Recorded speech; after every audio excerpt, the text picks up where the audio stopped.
এই সামান্য টাকায় তো আমার মার চিকিৎসা হবে না। হে আল্লাহ, তুমি একটা ব্যবস্থা করো। হে আল্লাহ, তুমি আমাকে সাহায্য করো। আরে নামাজের রক্তটা হয়ে গেল, এইখানে নামাজ পড়িনি। বস, একটা মুরগি পেয়েছি, আজকে মনে হয় বড় দান মারতে পারবো।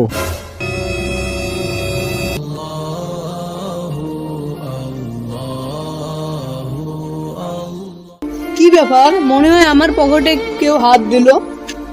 সর্বনাশ, টাকাগুলো কি হলো? হে আল্লাহ, তুমি আমাকে সাহায্য করো।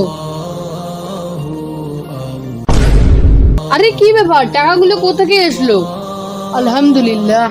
আজকে বড় দান মারছি রে। বস শুনে আজকে খুব খুশি হবে। বস, আজকে বড় দান মেরেছি। কি বলিস? তাড়াতাড়ি দে দেখি। এই বস।